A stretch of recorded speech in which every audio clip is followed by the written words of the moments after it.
Hi, I'm Brendan Fehr. And I'm Majandra Delfino. A decade or two ago, Closer to 3, really. a while back, we starred in the cult hit WB show Roswell. And while we are in fact ex-co-stars, we are also actual exes. In real life. Boyfriend and girlfriend exes. Unnecessary clarification. But welcome to the X-Files, where we analyze all things Roswell. Episodes, co-stars, guest stars, and all the goings-on in front of the camera and behind the scenes. In our probe, we may or may not agree, we may or may not get along, but if our history is any indication, we will most certainly dig up old stuff from the past and throw down. With guests, old and new, weighing in on who was right and who was wrong. Oh, if we remember it, we're going to talk about it. And if we don't remember, it's all good, because I kept my teenage diary to cross-reference, corroborate, confirm. Wait, what? Correct. So be prepared to pick a side. Your actual diary, like, for real. Having a change of heart? More like a change of underwear. Welcome To the X-Files.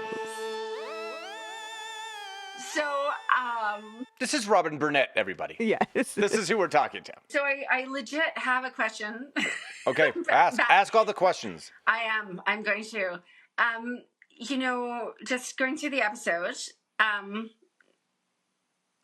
this was one thing that I was just like, oh my goodness. How exactly did Michael and Maria get a motel room?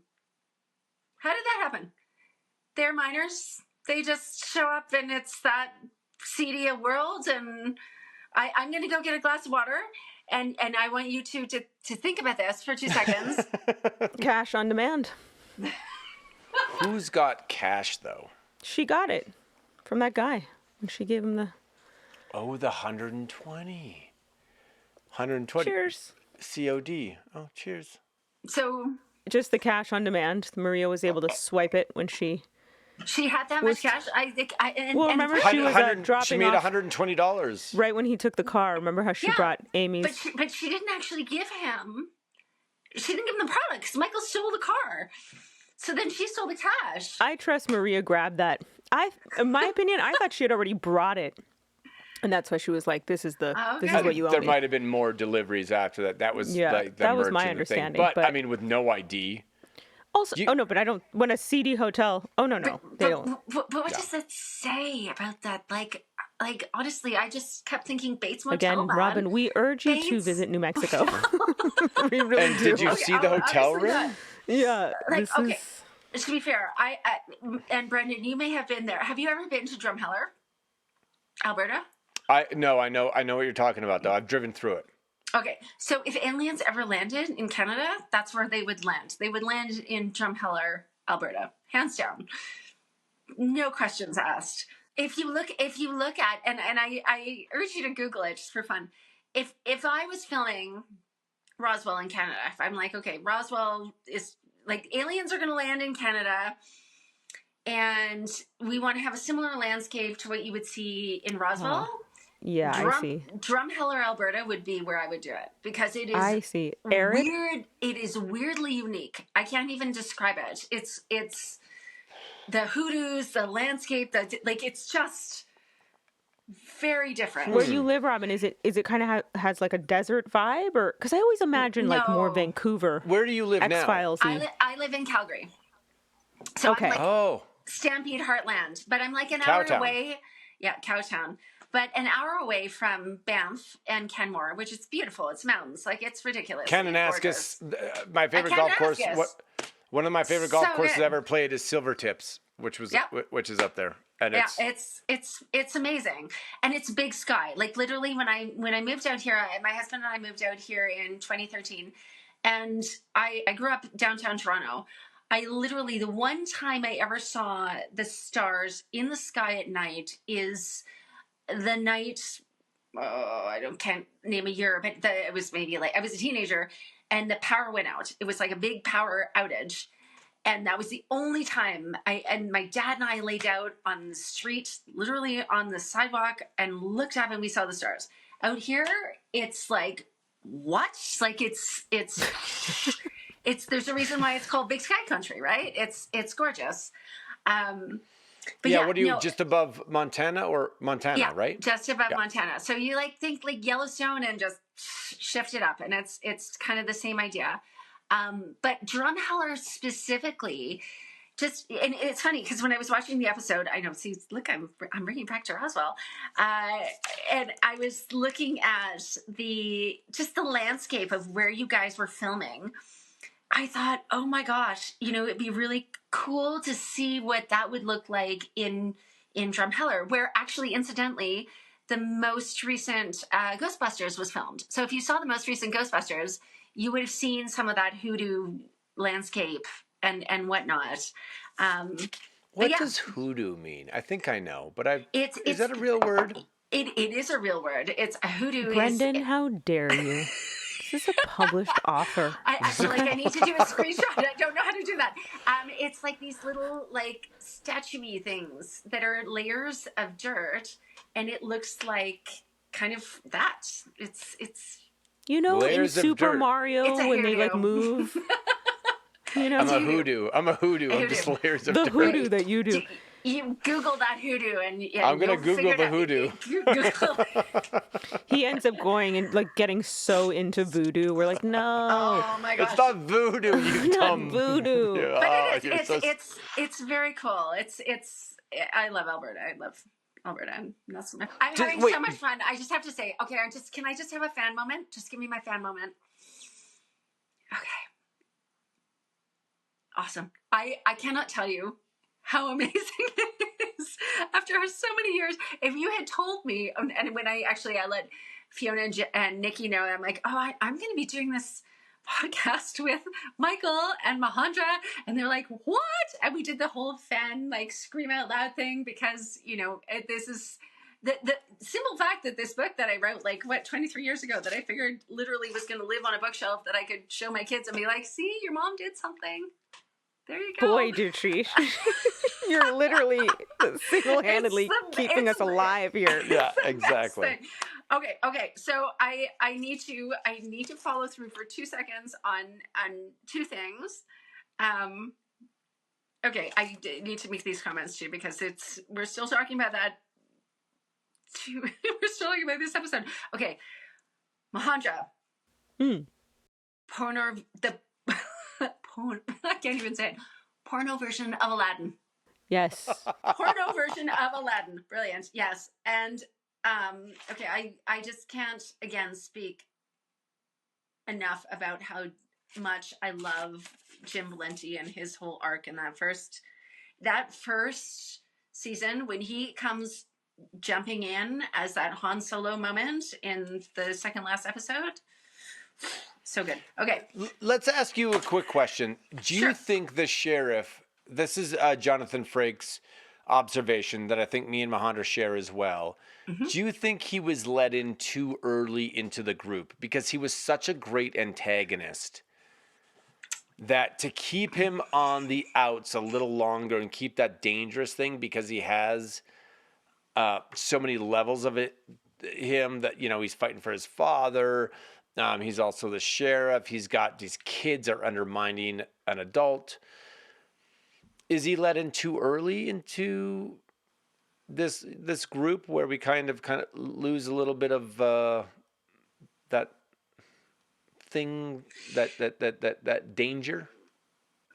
Personally, I loved the timing. I thought the way that season 1 wrapped up, with just his arc coming in, recognizing that his dad had been single-minded, that he was starting to second guess things, just how it was written. Season 1 was just so well done that literally when Valenti comes in that superhero moment, which again I call the Han Solo moment, even when I was watching it with Luke, look, he's coming in like Han Solo, and Luke's like, oh yeah. And then that final moment when he is begging for Max to save Kyle, I loved it because there were other villains that were coming into play. The FBI were the villains, and I felt like them having the opportunity to have an adult who was a bit of a rebel in his own way, that was awesome, and it worked. Like, for me, it worked. That key moment, favorite ending, honestly. I can see. I like to hear this. This is what is I good. think it is too, Brendan? First of all, we will do anything Jonathan Frakes says. So there's that. But I think that what it is on paper, it feels early. But when you actually watch it, I mean, my God, we were shocked. We thought Topolsky didn't come until season 2. All of that happens so fast, quote unquote. But it's because it is the timing, the pacing. Yeah. They nailed it. I mean, I don't think Topolsky now came in too soon. Do you? No. It's interesting. I don't know if you guys, did you ever watch Veronica Mars? No. Okay. Some hurt feelings. No Buffy, no Angel, no Veronica No, but Mars, Veronica no Mars Dawson's. was after. If you're going to watch anything Veronica Mars, I'm just going to do that. But the reason why I bring up Veronica Mars is because it had that same frustrating situation that I felt personally as a viewer and as a writer, but also as a viewer, in that the first season was so good and so well written and so more mature than I think what the studios would believe in. And then the second season, they're like, no, you just need it to be more like this. And they interfered a bit more. And maybe I'm wrong, but this is just my take on it. And the second season, Roswell, again, I love it, but there was a lot of sci-fi. Okay, we've got the granolith, we've got these crystals, we've got this. It just was like, okay. It lost a little bit of the organic, emotional, just character piece that was happening. So what was great in the first season is, yes, they're aliens. Yes, they're figuring out their powers, but you also had the metaphor of being a teenager, right? And figuring that out. And it was easy. The second season, they just gave us a lot more, and they gave us some sci-fi, and they gave us some good stuff, and it was great. But it just felt like it was like, okay, this part is this piece, and this part is this piece, and this part is. You kind of felt a little bit overwhelmed. Pacing, yeah. And then the third season, again, you moved networks at that point in time, and I'm sorry, putting Liz in a boarding school and the whole there was stuff in the third season. I'm like, what? Yeah. Are you doing? Well, we do that with everything. Bad choices. And that same thing happened with Veronica Mars. Seriously, exactly the same thing. All 3 seasons, same deal. So, I think looking at it now, I agree. No, I always say it. But yeah. looking back, now we have 6 to 8, maybe 10 episode seasons. And I think 6 is a little short. 8's probably on the end. I would go kind of an 8 to 13. But back then, you're producing 20 to 24 hours, generally pumping out these episodes. And most of the TV shows why did I say it like that? TV shows. Most of the TV shows back then there wasn't anything ongoing. There was no kind of overreaching theme. They were all procedural to the nth degree. And so that's, you just got to come up with a new case of the week. And that, that you can kind of do much easier. But what's harder is this overarching arc of when, with these aliens, of who's in and who's out, and when the FBI comes in, and they're not so much there is no. It's much harder. Mahandra's getting tired of my talking. No, I'm just thinking that the thing there is, though, that it was never supposed to be a procedural show, and it basically turned into one. Well, you don't have a choice. This is what I'm saying. You don't have a choice when you're at 24 episodes to kind of not make it, because Yes, you do. Every other show that wasn't a procedural got to. there was no other. Dawson's, My So-Called Life, all the greats. No. I mean, it was total network interference. I would love, by the way, Robyn, it to find. was, but it's much harder to do. A procedural, you can do 25 episodes, 20 to 24 all day long. I got a solid case as a cop, lawyer, murder, hospital, blah, blah, blah, but you can do that all day long. This isn't any one of those. A vampire show is not any one of those. And so to make it, you have to let it kind of breathe and do its own thing, but to come up with 24 episodes of a show that doesn't have like a case is so hard to do. But you just have what it was is think about how they even brought Maria in to give those like recaps, because they felt that we could not, and it's true. You were fancy. You had to be living in Alberta to have a TiVo. But you to be able to record it in DVR, it was like a wild concept back then. And so you did have to sort of recap it. And so you would lose people.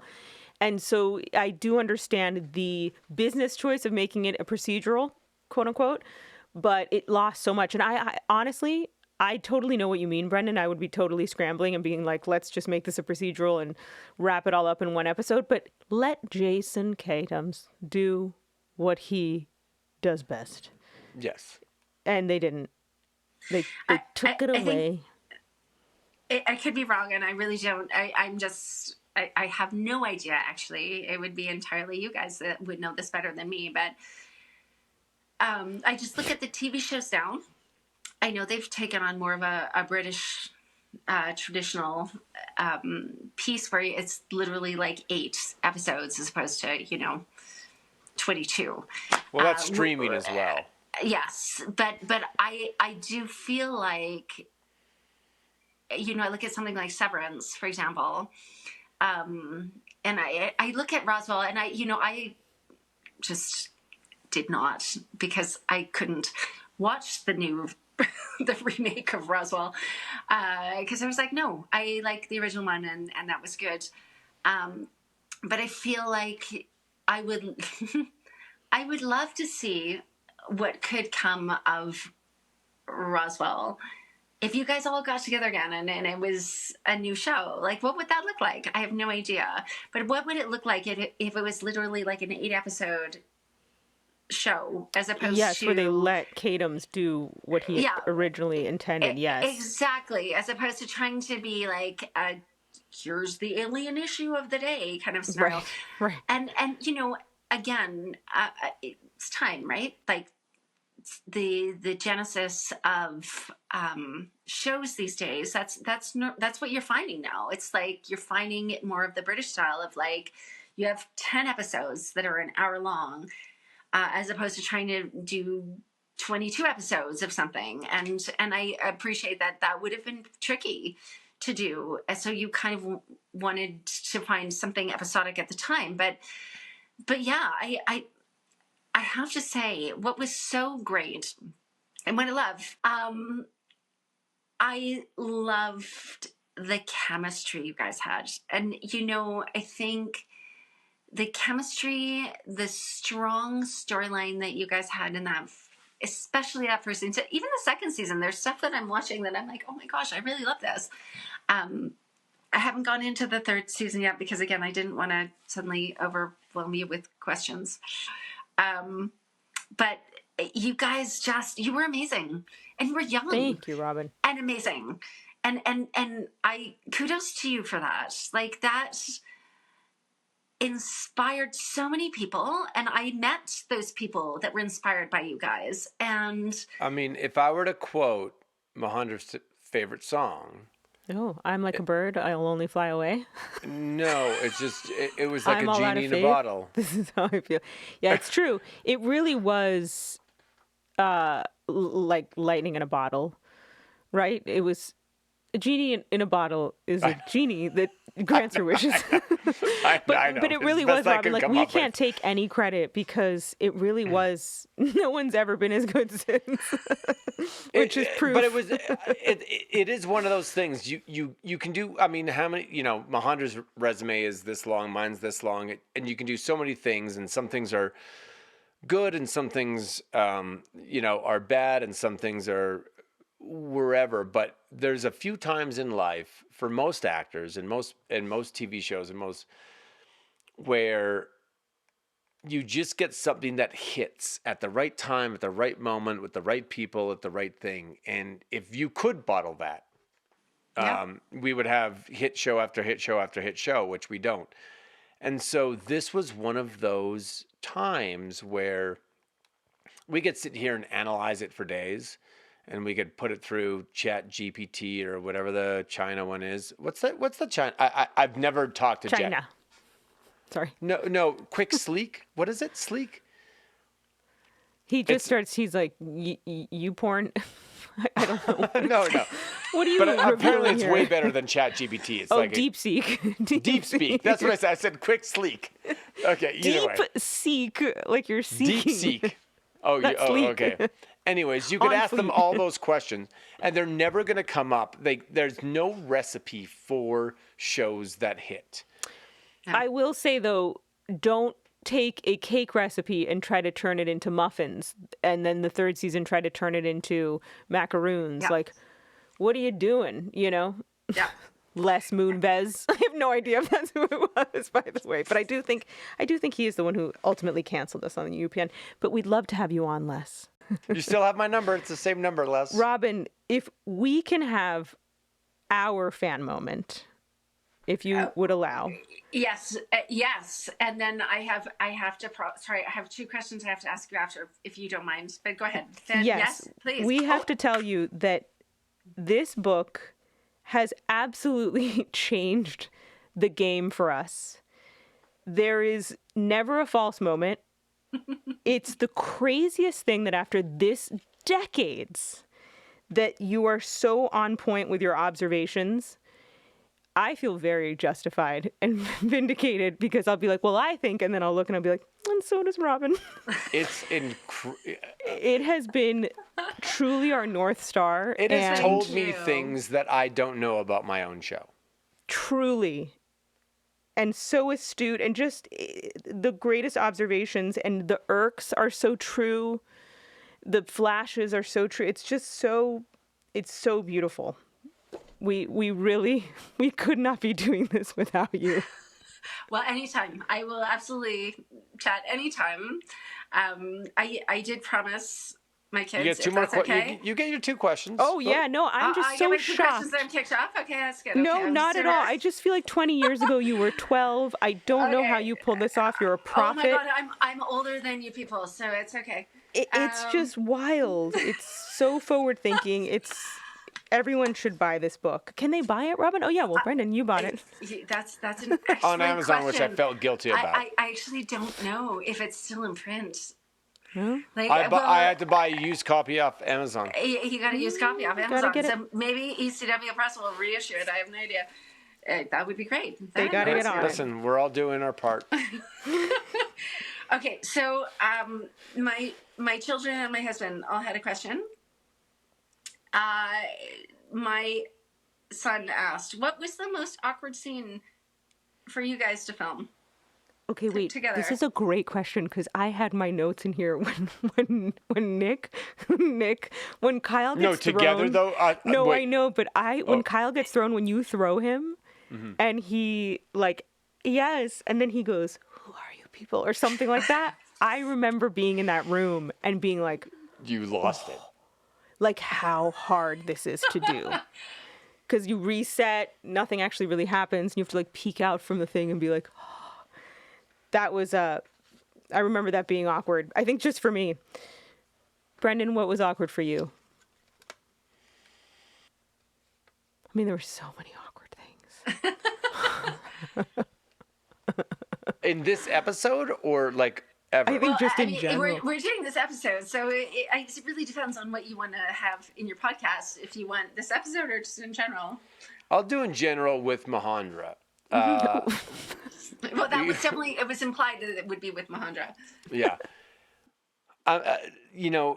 Really looking back, like if you could retrace the steps of our lot, like, and what was going on and how we got together and show and personal life and all that stuff.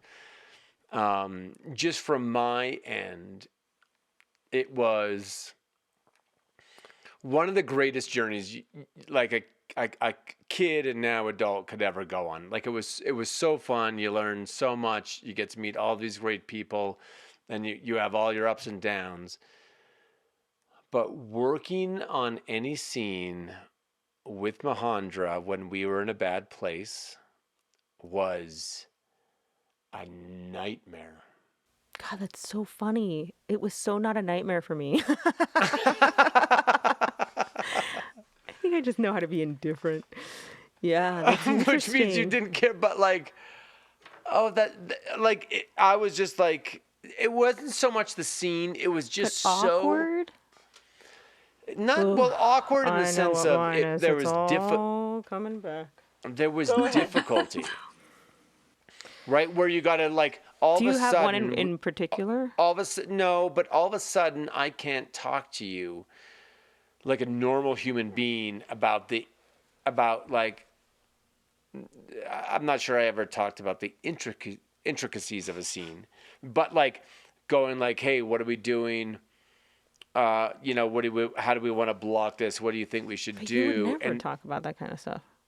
No, we did. Maybe you wanted to because I wasn't speaking to you. That's a classic. Well, but there was working with you when we were in a bad place.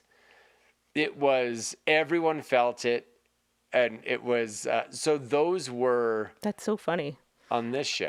I don't remember that at all, really. I always felt it seemed definitely like young and immature, but like no one really cared. And so it wasn't really awkward for me. What was awkward was having to do like the Billy boyfriend, that guy. Lovely actor, by the way, but I just remember that being so uncomfortable. Brody? No, what was Billy. his name? Billy. Clayne Crawford. Clayne Crawford. Yeah. Yes. That was so uncomfortable, Robyn. He was so lovely, but it just felt so awkward and like, I don't know, with everyone else, there's such like a ability to like click into our characters and this and that. And then suddenly it was like, oh, I don't know. He may have been too cool for me. I have no idea, but it just was so uncomfortable. Okay. So my film professor husband would like to know, given where this series ended, like given sort of like from season 1 to season 3, is there any specific episode that was a turning point that you would have said, you know what, I'm going to stop here and I would change it into another direction? Or just a concept of another direction? Like, where do you feel like you would have liked it to have gone in a different direction? I would say episode 1, season 2. That requires a lot about knowing about these episodes. But hold on. I will leave that with you because I would love to have the opportunity to talk to you guys again and do this. But if not, if you have an answer, that's great. That's a heavy one. I was like, Chris, oh my gosh, you were such a film professor. I don't think it's heavy at all. I would say getting that first script when we came back from hiatus. Okay, you get that, and you're like, no, it should go this way as opposed to that way. That was his. That's his question. Yeah, for selfish reasons, I wanted like Maria to be with Alex at first. Really? Well, because I just was like, he seems so sweet, but that was short-lived. Yeah, I would say season 2, that first episode. Oh, wow. I'll say where they went with season 2. I think as soon as, well, you know what I will say, kind of like an aside that doesn't really make sense because season 1 was great all around. If you could ever go back, and I love Kadams to death. I don't know if he likes me, but I do love Kadams to death. I would go back to the day Well, this isn't what you're asking, but I'm gonna ask the genie in a bottle from earlier for a wish, and I would wish Nutter stayed on, and I wish that relationship worked out because I thought that was as good as Kadam's is, and I think he's great, and he's gone on to done it to do things and wonderful things. I thought that combo together, even with all the, I don't know if they did get along or didn't get along or why, Nutter left. No, well, Nutter had to go do Dark Angel. He had to go. Yeah, right. Okay. So he had to James Cameron calls, you answer. That was the magic for our show. Well, it was just a great balance. Yeah, balance. There's this like symbiosis of that, and we did really great after that. But I thought it was set up, partly because of that. And then the longer you go without your cornerstone, the farther off you get.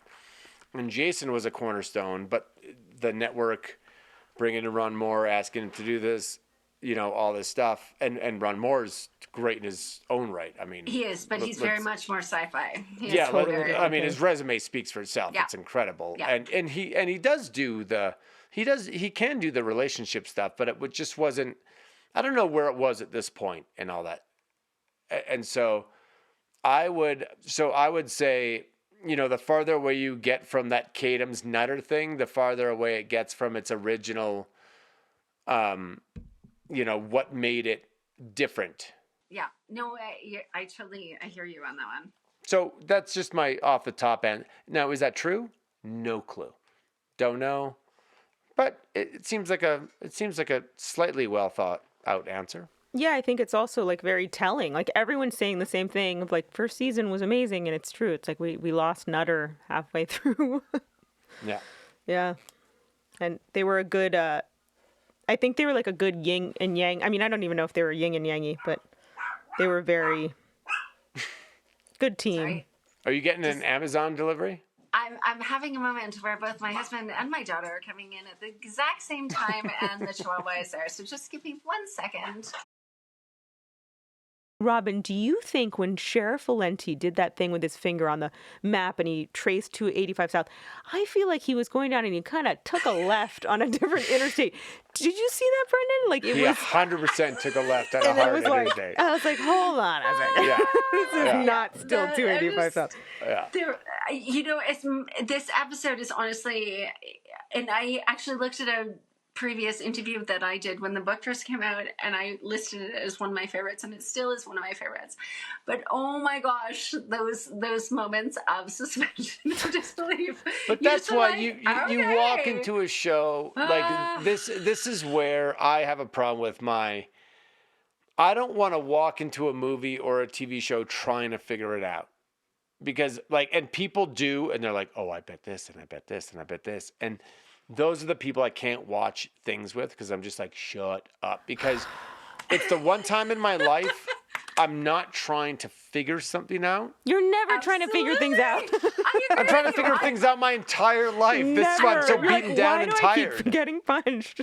I agree with you 100%. It's like Mission Impossible movies. Like, stop. If you want to watch this and enjoy it, don't even go there. No. But as a writer, the amount of times that we have, my husband and I, who wrote together, had people were like, well, the suspension of disbelief. I'm like, are you serious? Have you not watched? It's just it becomes very frustrating. You want consistency. You want a Bible. You don't want to break your own rules. And if you don't do those things, you're allowed a suspension of disbelief. But as soon as you start being hypocritical in your writing and breaking those rules, then all of a sudden the whole thing falls apart. But you can get away with a lot of crazy stuff. May I ask a question then? Uh-oh. Please explain to me, Brendan. Uh-oh. What was Maria doing when she rolled off the bed onto Michael? Exactly. What was that? Wild.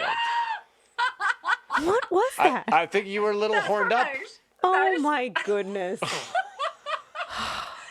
Those That animal was- crackers. Just Honestly, that was I wasn't going to ask. That, You but that should have was been very good closer question. to the side of the bed and then and like kind of like spooked and been like, oh, and something. But she literally is like, You did time a to full- hop on this guy. But more to the point, why is Michael doing up his pants?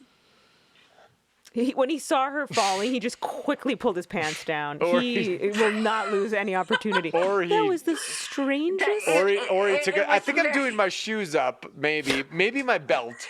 It was the belt. I'm like, But unless he It unless is he tough to sleep with a belt, though. But why was he suddenly doing it up when she? Why was maybe it even making on a his show pants? for his honey. Oh boy, I did think though it was so teenage when he walks into the room and lays back on the bed. So suggestive, but it's such a teenager to not realize. Like, what a move! Like, if an adult did that, I'd be like, oh. But he just, you know what I'm talking about, Brendan? I Like, think lays yeah, I down. think it was just checking out the mattress and being like tired. like- Exactly, it's so teen. Where you're like, Yeah, sir, please stand up. yeah, but no. yeah, that's where you got to know where like there is no ulterior motive at that point. Totally. Yeah. The best thing is the way that you both had your moment where not if you're the last girl on Earth or not if you're the last alien on Earth, and you were so close to each other and you totally paralleled that, and I loved it. It was so good. Yeah. It was a very balanced relationship, which is what Yeah. I thought made it as maybe toxic looking back as it was, and he wasn't a good boyfriend. He was wasn't very- a bad boyfriend. He was a teenage boyfriend. He was And a that- teenage Exactly, he was a boyfriend. teenage I boyfriend. think that's important to note. And I And think he didn't that's have a what I loved. mom, you know. Yeah, but it was very balanced. Where as much grief as I gave her, as many barbs as kind of, you know, the writers I think gave Maria all the ammunition to give that back, and usually it feels pretty one-sided. And I thought it was, looking over the course of the whole thing, obviously Michael's going to be slightly less vulnerable given his situation, but it was a fairly balanced one, which I really liked. Yeah, when he, for a teenager, I was shocked when he was like, oh, like he picked up on her being scared. When she's like, I'm cold and scared, instead of him being like, you wuss, like, which is what you would do, Brendan. But no, I thought that was really, I was like, oh my gosh, like I didn't even know we were allowed to say stuff like I'm cold and I'm scared and I'm hungry. I'm going to start saying that and then more. he was like, lock the door, which was like, oh. No, he went and got her food. No, I know, but he said Yeah. lock the door behind, which Yeah, is it was, like, probably, though, totally- what he did, because being with Hank, he was probably scared, cold, and lonely a lot of the time. Right. And so it's like that struck him, and he was like, yeah, you got to lock the door to be safe, because who knows what's going in. And Yeah. that's where good writing just, you can make okay writing a little bit better. But to really get something that hits on all cylinders, it all starts on the page, and then the actors obviously can screw it up, but you can screw up good writing, but you can't make bad writing good. And they gave us I good also- writing so often. And that they all the wrote time. in there that you come back with like a haul. Like that's such a sweet I detail. probably smashed the But smashed that's what the I'm glass. saying. Like even however he got it, it's like the panic, and he's like, "I brought you all the things." Like it's just so sweet. Everything that was there, like I made sure I got one of each just for you to choose. Yes. And that was what was so genius about Michael and Maria's relationship. Like even throughout, I